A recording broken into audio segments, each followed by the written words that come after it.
O Rio Grande do Norte é um dos menores estados do Nordeste. Mas com cerca de 3.550.000 habitantes, ele também é o 16º mais populoso do país. Com uma economia baseada principalmente em serviços, o Rio Grande do Norte luta para desenvolver indústrias como as de produção de sal, camarão e frutas. O problema é que faltam infraestrutura de transportes e segurança hídrica. Vamos conversar sobre esse e outros assuntos com a senadora Zenaide Maia, do PROS. Por quê? O desenvolvimento do Rio Grande do Norte é assunto de Estado.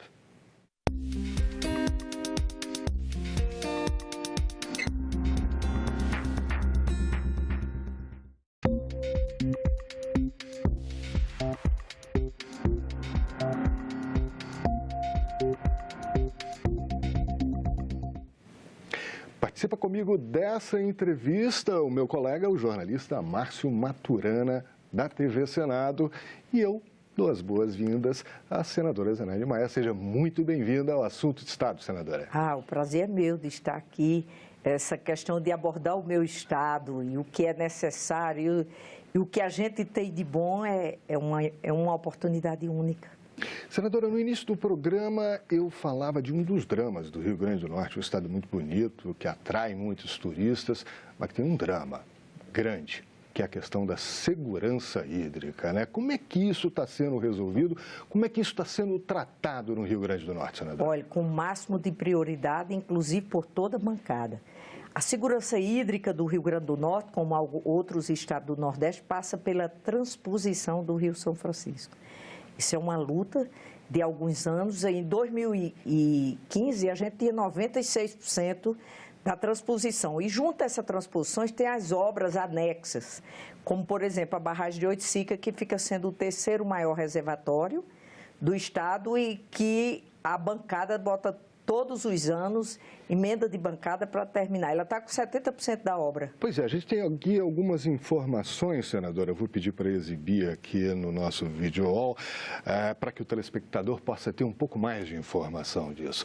A barragem de Oiticica, segundo a Agência Nacional de Águas, está com 70% das obras realizadas, apesar dos parlamentares sempre destinarem recursos, e ela tem uma capacidade enorme, 560 milhões de metros cúbicos, e deve beneficiar 330 mil pessoas. A promessa é que essa barragem já estivesse pronta há muito tempo, não é? Começou em 2013. Até hoje nada. O que está acontecendo? O problema é o seguinte, é vontade política, né? E a gente teve mudança de governo, que tudo se adapta. Aí temos um novo governo, porque a gente estava... tanto que, por exemplo, a barragem nem tanto, mas a transposição, o eixo que pega o Rio Grande do Norte e o Ceará, já foi deixado em 2015 com 94% da obra pronta e nós estamos em 2019 e ainda estamos. Existe uma promessa do Ministério do Desenvolvimento Social, que eles prometem a gente que até o final do ano entrega o eixo Piranhas-Açu, que é justamente por onde passa essa barragem. E aí a barragem começa a captar essa água e pode chegar a essa capacidade de 560 milhões de metros cúbicos. E ela já vai para outra também, porque a gente tem a maior reservatório, que são mais de 2 bilhões de metros cúbicos, que é justamente já barra o Rio Piranhas. E esse projeto é interessante. Todos esses projetos, transposição do Rio São Francisco, é Dom Pedro, né? Sim. Mais de 100 anos. E a gente tem que olhar naquela época, um diferencial, ele já pensava nisso tudo, porque sabia porque eu digo que a gente precisa mais de água. Hoje a população, os reservatórios já não dão conta, além do aumento da população, tem o acesso de água, que quase ninguém tinha acesso de água na torneira, né? E agora a gente tem, porque a maioria das comunidades, não existe comunidade sem energia, e com energia elas captam, mas é essencial para o desenvolvimento do Rio Grande do Norte. Você sabe que nós temos a segunda maior orla, apesar de ser um estado pequeno, a gente só perde para a Bahia. Águas claras, tépidas, um povo que é bastante acolhedor do Rio Grande do Norte. Com certeza. E o turismo tem tudo para desenvolver. E a gente desenvolve turismo e também atrai empresas com segurança hídrica. E o turismo também precisa, Aloysio, Márcio, de muita segurança pública também. Entendeu? Senadora, turismo a gente ainda vai falar um pouquinho mais nesse programa. Eu queria que a senhora explicasse, principalmente a quem muitas vezes só vai ao Nordeste para fazer turismo, o que significa exatamente essa questão da segurança hídrica. A senhora estava falando que é levar água na torneira encanada à casa de cada nordestino, é permitir que indústrias se instalem na região, porque hoje nada disso existe, né? Agora nós temos, por exemplo, a fruticultura é muito forte no nosso país, no nosso estado, apesar dessa dificuldade de água. É tanto que a gente é o maior produtor e exportador de melão do Brasil.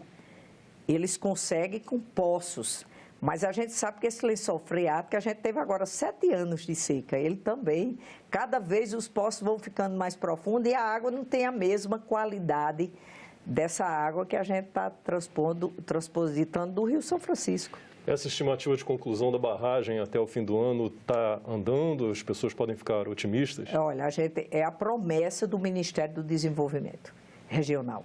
Ele prometeu a gente que ia estar e não está faltando recursos. Porque, por exemplo, a última vez que a gente teve a reunião com o ministro, a gente tinha 88 milhões de emendas impositivas já lá, entendeu? Já empenhadas, estavam dificultando a liberação. É isso que atrasa muita obra. Nesse tempo de 2013, já tiveram desistência de várias empresas, porque fica atrasando o pagamento, a empresa não se sustenta. E outra coisa, não existe turismo, aliás, não existe vida em abundância sem água, né? E os animais, isso é para agropecuária, agricultura familiar, sofre demais. Vocês veem aí, né, carro-pipa, as dificuldades. É uma loucura. E a senhora estava falando de como a água é importante, por exemplo, para a produção de frutas. Mas tem outra indústria lá no Rio Grande do Norte que também eu sei que é bastante grande, que é a produção de camarão. Uma indústria que há algum tempo enfrentou uma praga que praticamente exterminou a produção em vários estados nordestinos, né? A gente tem aqui alguns dados, a produção de camarão no Brasil, para que as pessoas tenham ideia da importância dela, ela se movimenta através de 3 mil empreendimentos, gera 30 mil empregos diretos, 100 mil empregos indiretos, e o Brasil tem produzido anualmente aí na casa das 77 mil toneladas. Só o Rio Grande do Norte, que é hoje o maior produtor, produz 15.400 toneladas. Olha, essas empresas que tinham falido, um investidor que veio até do Ceará, e ele investiu muito em ciência e tecnologia. Então, hoje, o crescimento do Rio Grande do Norte foi isso, porque ele investiu, inclusive com universidades estrangeiras e a nossa Universidade Federal, ele traz e faz um estudo genético do camarão. Hoje as larvas, o que eles produzem de camarão, já 70% não tem mais a doença. E a meta deles, e a gente visitou lá e tudo, é chegar a 90%, 100%, sem a que eles chamam de mancha branca. É uma indústria exportadora também, É uma indústria né? exportadora, exporta e vende para todo o comércio. E os empresários são muito ativos e acreditam na ciência e tecnologia e alavancou. Porque a gente a gente já foi um grande produtor, mas com essa doença que veio, praticamente dizimou. Quanto tempo durou a praga da mancha branca? Ainda existe, né? Sim, o do Rio Grande do Norte é o maior, porque... No Ceará ainda é um problema, No Ceará né? ainda é um problema. O Rio Grande do Norte, quer dizer, ainda não chegamos a 100%. Sim. Mas a gente foi ver lá, é a tecnologia mais moderna do mundo. Quem avança e usa as universidades, traz o meio acadêmico para dentro. E eu digo, eu queria muito ter um laboratório desse, que eu sou médica de formação, que vocês investissem no DNA, do tanto que vocês investem. No DNA, você fica impressionado com o que eles sabem sobre o camarão e exportam lá. Eles já têm uma venda grande do próprio animal adulto, mas eles vendem muito lá. Numa cidade como Pendências, que não tem nem 20 mil habitantes, eles têm 2 mil empregos. Você conseguiu recuperar a primeira posição. De produção no Brasil, com quase 20%, aproximadamente 20%. A prova ali, né? Que tem que investir em novas tecnologias e descobrir. E eles querem chegar a quase 100% sem a doença. Aí é que o mundo todo vai querer. E ele divide isso com o meio acadêmico. Tem coragem de investir nisso aí. Porque se você ficar na mesmice, descobriu como é uma tecnologia, um cuidado, sabem tudo. Eu passei quase um dia lá só olhando até chegar com tudo comandado, a exportação para você entrar lá, tudo com tecnologia avançada. Eles têm o maior cuidado de tal, os órgãos fiscalizadores lá também. São grandes empreendimentos. São grandes empreendimentos, grandes empreendimentos, grandes. Tudo que pensar. E trabalha junto o governo do estado. A gente tem uma governadora que é a única mulher, mas ela tem a consciência que tem que atrair o setor que gera emprego e renda. E o estado do Rio Grande do Norte precisa. Nós temos um estado que foi recebido com 3 folhas de pagamento em atraso.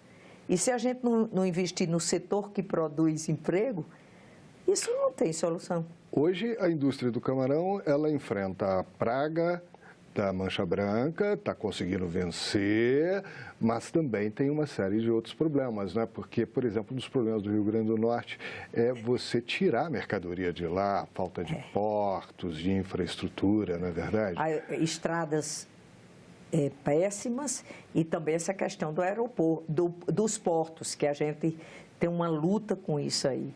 Aliás, a gente também lá vai ser uma coisa que vai alavancar muito, é o minério, que já chama atenção para essa questão da exploração mineral. Por exemplo, nós temos uma cidade de Currais Novos, que fica no Siridó, que tem empresa que já descobriu, tem ouro lá.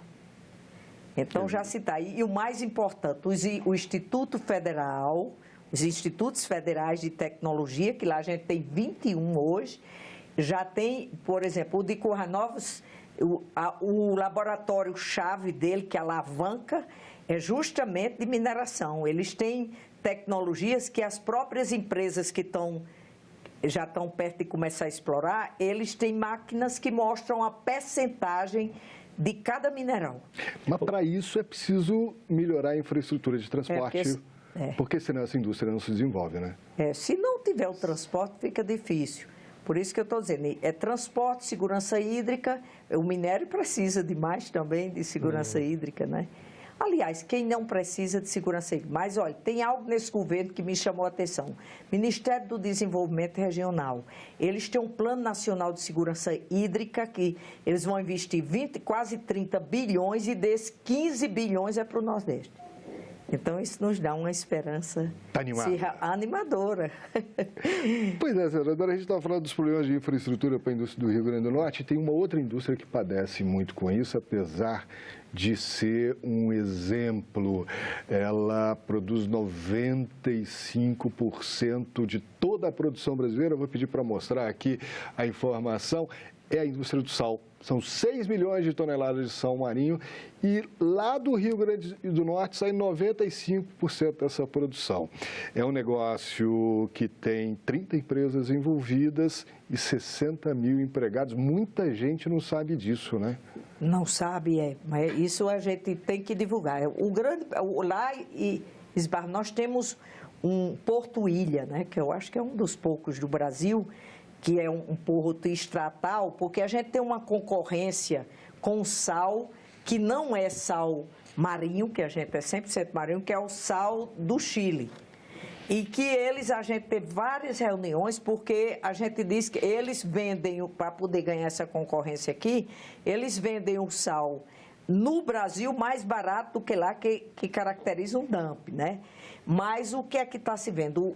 Esse Porto Ilha está com dificuldades de manutenção e sempre a gente teve se empenhando em melhorar, mas a última vez que a gente foi no Ministério do Desenvolvimento, a proposta que eles tinham para a gente é que eles estão propondo que faça uma concessão para as próprias empresas, porque esse Porto Ilha, só quem usa são justamente essas empresas que comercializam e que exportam o sal. Uma política tributária consegue ajudar o Estado nisso, incentivos fiscais?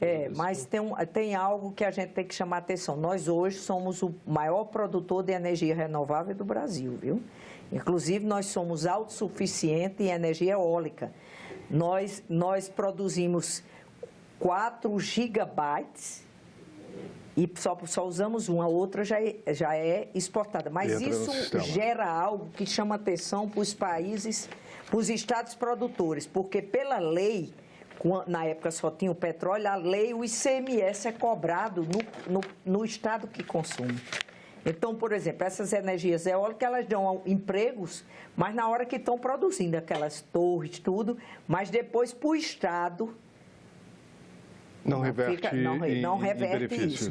Outra que a gente está crescendo muito, que a gente tem sol lá. A minha região Siridó, a gente tem sol, eu acho, quase 24 horas.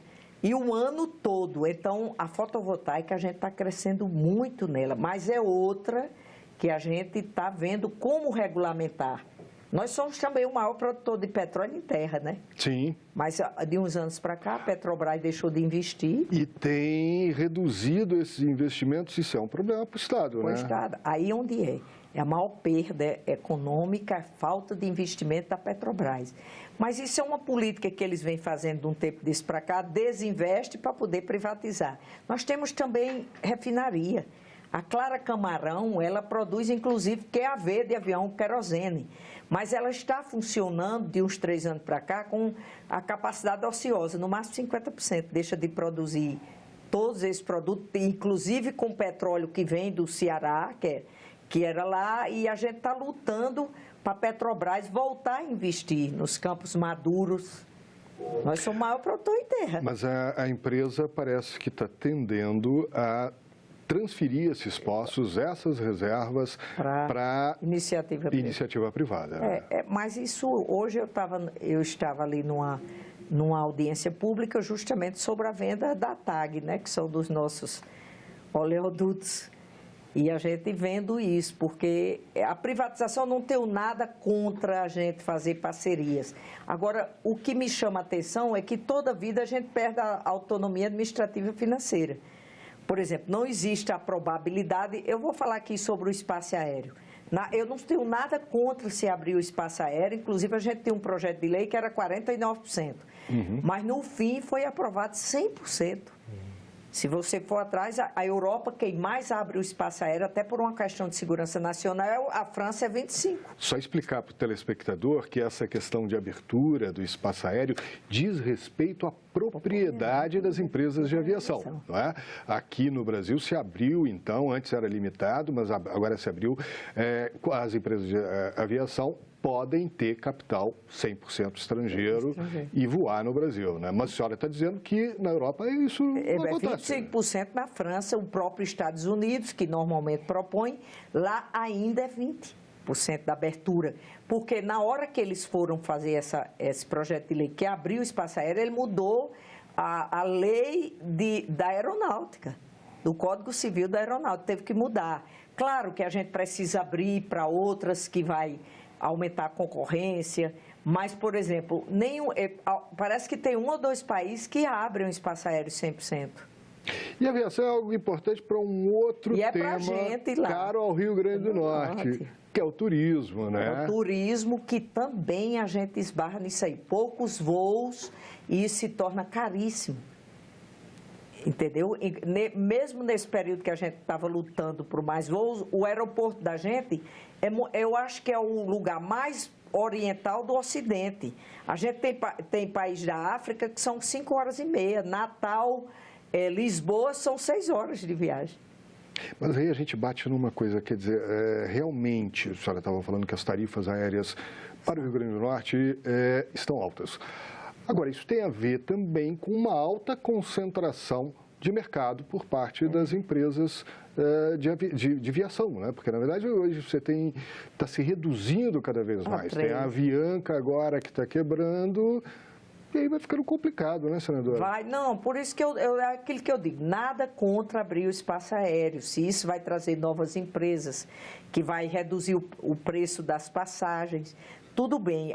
O que me chama a atenção é que toda vida essas aberturas que a gente faz, normalmente essa parceria ou essa venda, a gente sempre perde a autonomia administrativa e financeira. Um exemplo é a Embraer. Sim, a promessa quase sempre é boa, mas o resultado mas é ruim. O resultado não é tão simples, mas nós frisamos, para fazer um resumo, o turismo depende de segurança hídrica, segurança pública, como a gente fala, que eu tenho até uma PEC 44, que vou falar no plenário sobre isso, que determina o governo federal repasse para o SUSP, aquele Sistema Único de Segurança Pública que o Congresso criou ano passado, que é para se aplaudir, mas tem que saber de onde sai o recurso. E temos isso, como você diz, infraestrutura para a gente alavancar, e o governo é ciente disso. A gente sabe que se não portos, estradas, é isso que faz, né? E a segurança pública está diretamente ligada ao turismo também. Ao turismo, ninguém vai... Se a grande mídia mostra assassinatos, insegurança, as pessoas cansaram. Porque lá a gente... O que eu digo, os outros atrativos a gente tem, porque a gente tem uma orla de praias com águas limpas, maravilhosas, uma das maiores redes hoteleiras do Nordeste. É tanto que quando teve a Copa do Mundo, o Rio Grande do Norte tinha uma rede hoteleira, vieram várias equipes, né? Que vieram jogar, foram do Rio Grande do Norte. A senhora falou aí rapidamente, mas eu queria que a senhora explanasse um pouquinho mais sobre ela, de uma proposta de emenda à Constituição de autoria da senhora e que pode ajudar a melhorar essa questão da segurança pública. Conta pra gente o que é um pouquinho, quer dizer, é destinar mais dinheiro para a segurança obrigatoriamente parte do Estado? Olha, é o seguinte, a PEC, ela determina ao governo federal que repasse, começando com 0,5%, no outro ano 1%, 1,5%, 2,5% para o SUSP, um sistema único de segurança pública que foi unanimidade nesse Congresso. Aí o que é que acontece? Hoje está provado que os estados e os municípios, eles não dão conta da criminalidade, a prova são esse índice de mortalidade. Então, o que é que a gente faz? Essa PEC que está na Comissão de Constituição e Justiça, a gente determina a percentagem que o governo federal tem que botar, porque senão nós vamos ficar nessa mesma coisa. Criamos o Sistema Único de Segurança Pública, mas não financiamos. Aí toda vida que um estado tiver, como o Rio de Janeiro, o Rio Grande do Norte ou o Ceará, esse Congresso tem que se reunir para saber de onde vai tirar recursos. Então, é uma coisa que eu estou pedindo aos colegas e acho que a gente vai ter uma aceitação. Se a gente quer combater o crime, nós temos que ter recursos, investir em tecnologias avançadas, porque hoje a gente sabe que segurança não são só homens armados com arma, tem que ter tecnologia, tem que investir, por exemplo, no Rio Grande do Norte a gente tem metade, eu acho que é a maioria dos estados brasileiros, metade dos policiais civis e militares que precisam, conforme a população. Então, isso eu acho que é uma contribuição da gente, eu tive a proposta foi minha, mas todos abraçaram, assinaram. É uma contribuição que esse Congresso tem que dar. Cada estado teria direito a um repasse fixo para o SUSP. Do jeito por exemplo, o SUS. Chegaria em 2% depois. O SUS, hoje, o governo tem uma obrigação de 6%, né? Subfinanciado, entendeu? E está provado que os estados só não têm, porque o crime é nacional, né? O crime é organizado. Um cara em São Paulo, ele manda detonar os ônibus do Rio Grande do Norte. O governo federal tem que estar com essa contrapartida. A senhora prevê algum tipo de resistência por parte do governo? Porque o governo tem se esquivado dessa história, esse governo principalmente, de verbas carimbadas. Quer dizer, é mais uma verba carimbada. A senhora acha que pode ter algum problema? Dá para negociar isso com o governo? Fica difícil porque é o seguinte, a maioria se elegeu falando que ia dar segurança pública ao povo brasileiro. Isso foi uma bandeira muito forte, porque pela primeira vez a gente vê o pessoal pedir mais segurança pública do que saúde. Que a saúde fica quase empatada, mas a segurança pública ganhou da saúde nisso aí. Então, o que a gente está fazendo? Hoje se investe nesse país menos de 0,5% na segurança pública. Ninguém faz segurança pública sem recursos. Se você não investe em qualificação dos agentes de segurança pública, dando vida digna a eles, se não investe em novas tecnologias, no Brasil, ninguém decifra crimes. A percentagem de crime que não é nem investigado, porque não tem. Estado tem dificuldade de fazer um DNA. tem que botar dinheiro, mas também tem que ter uma gestão competente. Tecnologias, cobrança, dinheiro carimbado para a segurança pública como um todo. Eu sei que ninguém quer verbas carimbadas, mas eu não vejo outra maneira de se financiar um sistema único de segurança pública sem ter uma contrapartida garantida pelo governo federal. Senadora, muitíssimo obrigado. Eu agradeço a sua presença aqui nos estúdios da TV Senado, nosso programa Assunto Estado. Foi um prazer conversar com a senhora aqui. Muito obrigada a vocês. Eu que fico honrado em falar sobre isso. Eu acredito que as dificuldades do meu estado é da grande maioria do estado, com algumas exceções.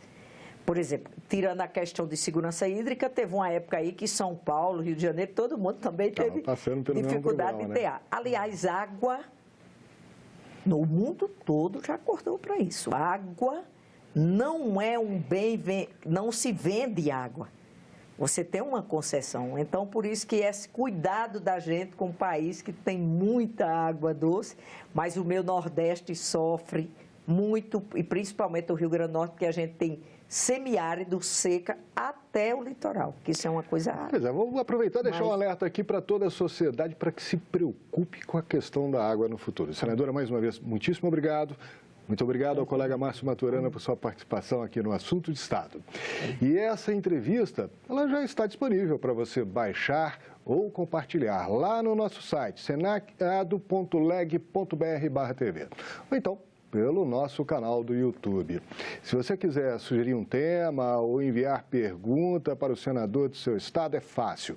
Ligue para o Alô Senado 0800 61 22 11. A chamada é gratuita. Muito obrigado pela companhia e até o próximo Assunto de Estado.